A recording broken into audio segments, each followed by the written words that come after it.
kalian. Karena di dalam ilmu hukum pidana itu tidak menjumlahkan atau tidak mengakumulasikan jumlah hukuman sebagaimana yang pernah mungkin sobat-sobat GPD sekalian lihat di dalam sinetron-sinetron atau di TV-TV, drama-drama yang ada di Republik ini. Tetapi di dalam hukum pidana itu ketika terjadi suatu tindak pidana yang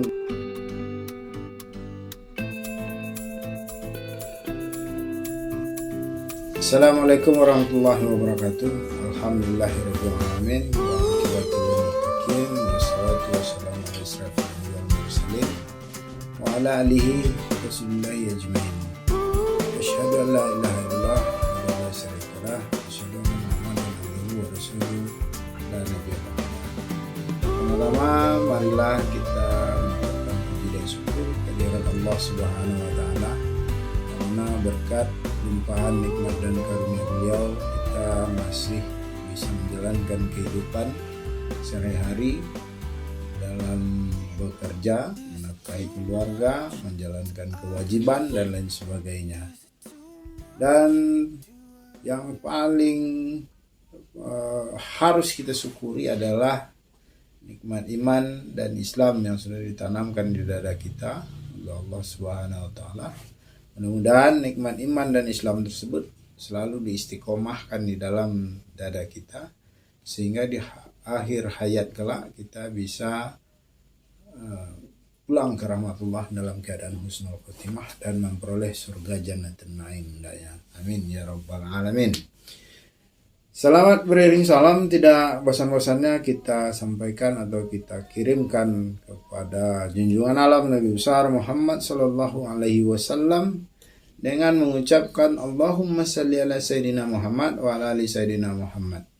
Mudah-mudahan dengan banyaknya kita berselawat kepada beliau, Allah izinkan kelak di yaumil mahsyar beliau untuk memberikan syafaat kepada kita semua dan diakuinya kita sebagai umat beliau, dan hendak pula apa yang kita sampaikan atau apa yang saya sampaikan ini bisa mendapat atau menjadi suatu amal yang memiliki nilai-nilai ibadah di sisi Allah Subhanahu wa taala, sehingga sharing yang kita sampaikan ini menjadi sharing majelis ilmu yang bermanfaat untuk kehidupan sehari-hari sobat-sobat GPD sekalian.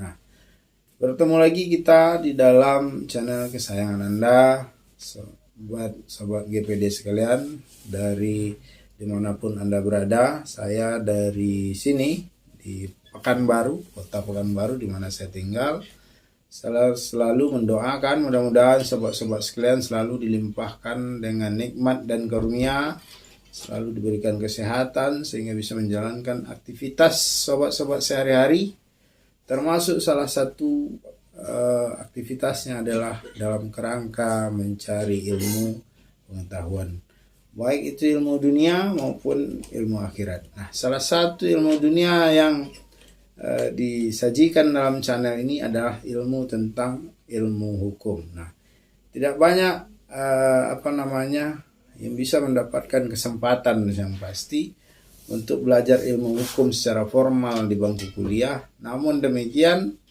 melalui channel ini saya berharap ada manfaat yang bisa diberikan atau yang bisa diambil dari channel ini, sehingga sobat-sobat GPD sekalian bisa memperoleh pengetahuan secara gratis tanpa harus melalui bangku kuliah. Dan mudah-mudahan jika channel ini bermanfaat menurut sobat-sobat sekalian, silahkan di-share sebanyak-banyaknya di dalam akun-akun media sosial yang sobat-sobat miliki.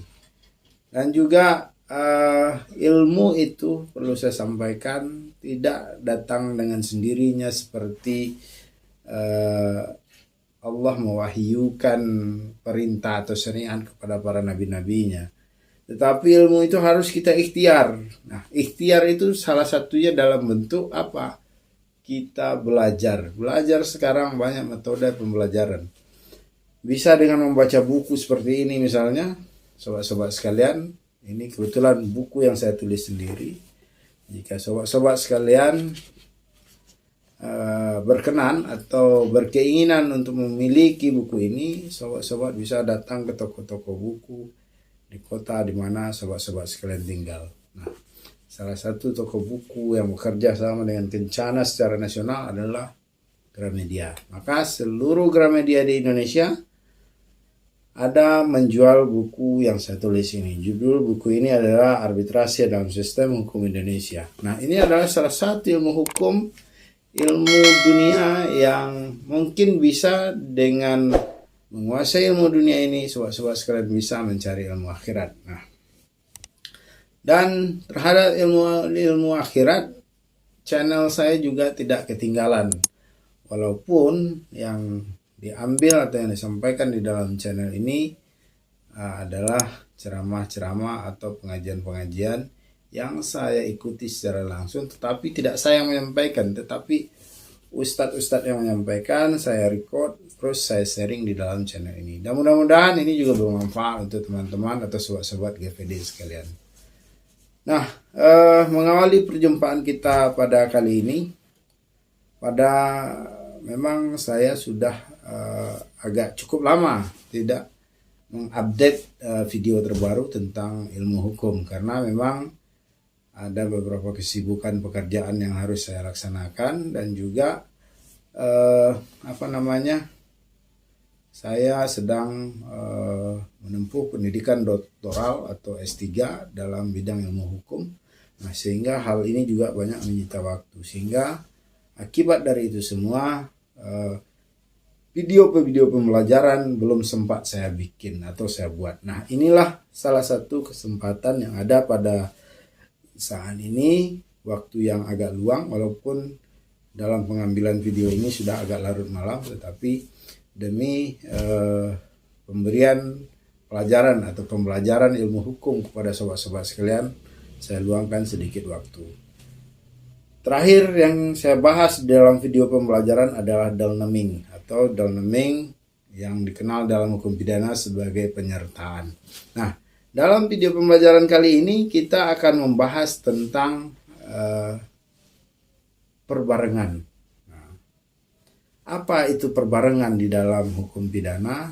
Di dalam hukum pidana, perbarengan ini dikenal dengan istilah summon loop atau konkursus. Nah, di dalam konkursus ini mungkin sebagai contoh realita, sobat-sobat GPD sekalian mungkin pernah mendengar suatu kejadian atau tindak pidana yang terjadi di dalam masyarakat yang tidak hanya dilakukan terhadap satu pasal tindak pidana tertentu saja, tetapi di dalam pelaksanaan atau di dalam terjadinya suatu tindak pidana itu telah dibarengi oleh tindak pidana lainnya. Dan hal ini sering terjadi di dalam media-media hiburan atau sinetron. Kalau dulu orang tua saya selalu, atau almarhum ibu saya juga sering nonton itu di sinetron-sinetron di TV swasta Indonesia khususnya, selalu menampilkan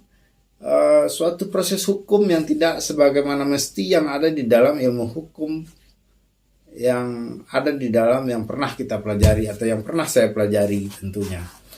Karena di dalam ilmu proses hukum yang terjadi di sinetron tersebut memang dibumbui sedikit dramatisir, sehingga seolah-olah hukum itu penuh dengan drama, dengan suatu keadaan yang semena-mena bahkan atau yang kadang-kadang di luar nalar yang terjadi.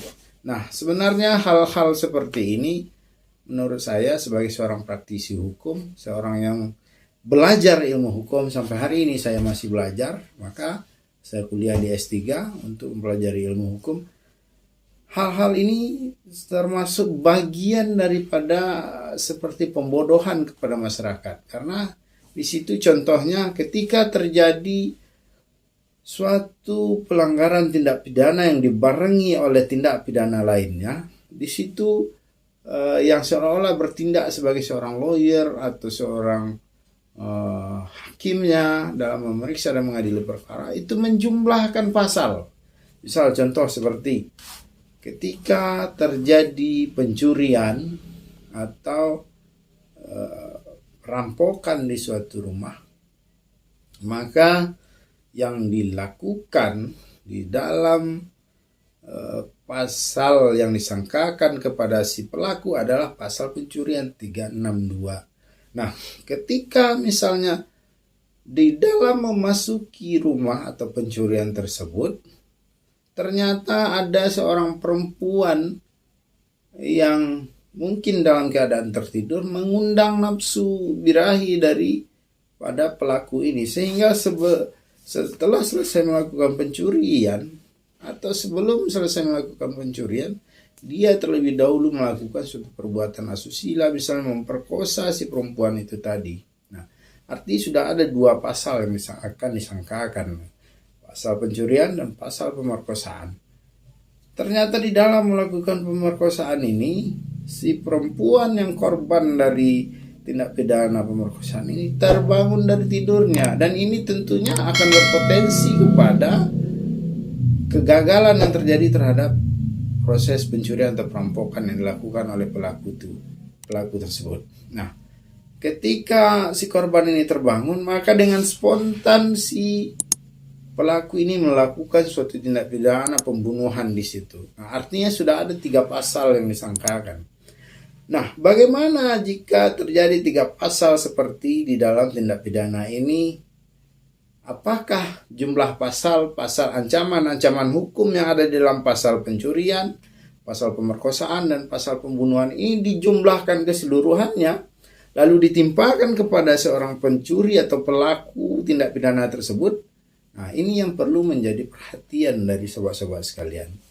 Karena di dalam ilmu hukum pidana itu tidak menjumlahkan atau tidak mengakumulasikan jumlah hukuman sebagaimana yang pernah mungkin sobat-sobat GPD sekalian lihat di dalam sinetron-sinetron atau di TV-TV, drama-drama yang ada di Republik ini. Tetapi di dalam hukum pidana itu, ketika terjadi suatu tindak pidana yang lebih dari satu pasal yang disangkakan, maka inilah yang disebut dengan perbarengan atau summon loop, atau yang dikenal dengan istilah konkursus. Nah, ketika hal ini terjadi, hukum tidak menjumlahkan pasal-pasal, tetapi apa yang akan dilakukan ketika terjadi konkursus atau summon loop ini? Maka dari jumlah tindak pidana yang dilakukan tadi seperti pencurian, pemerkosaan, dan pembunuhan, maka diambillah ancaman hukuman yang paling tinggi yang ditimpakan kepada si pelaku. Selain itu, maka selain ancaman hukuman yang paling tinggi dan ditambah sepertiga dari ancaman hukuman yang paling tinggi. Misal tadi, pencurian adalah pasal 362 dengan ancaman hukuman 5 tahun maksimal penjara. Pemerkosaan dengan ancaman maksimal 15 tahun. Pembunuhan dengan ancaman maksimal 20 tahun atau hukuman mati. Nah, jika hal ini disangkakan, maka diambil pasal yang paling tinggi ditambah dengan sepertiga dari pasal yang paling tinggi tadi. Nah, misalnya seandainya ancaman hukuman yang diambil itu adalah ancaman hukuman pembunuhan yang 20 tahun, maka ditambah sepertiga dari ancaman hukuman pembunuhan tersebut. Nah, maka itulah ancaman maksimal yang bisa diberikan oleh hakim kepada si pembunuh tersebut atau si pelaku tindak pidana kejahatan tersebut. Karena di dalam satu perbuatan dia sudah melakukan 3 tindak pidana atau 3 pasal yang bisa disangkakan di dalam perbuatan itu. Nah, sobat-sobat sekalian, mungkin penjelasan singkat yang saya berikan ini bisa menjadi suatu pencerahan kepada sobat-sobat sekalian, sehingga sedikit sobat-sobat bisa mengetahui tentang arti istilah-istilah yang ada di dalam ilmu hukum, khususnya hukum pidana. Nah, kembali saya berharap channel ini bisa memberikan suatu edukasi atau suatu pencerahan keilmuan kepada sobat-sobat sekalian, apakah ilmu dunia dan juga ilmu akhirat melalui tausiah-tausiah yang saya share. Walaupun tidak saya sendiri yang menyampaikan, tetapi mudah-mudahan itu menjadi suatu amal ibadah di sisi bagian-bagian dakwah Islamiyah hendaknya. Bila taufiq wal hidayah. Assalamualaikum warahmatullahi wabarakatuh. Jangan lupa beli buku Arbitrase dalam Sistem Hukum Indonesia yang saya tulis sendiri.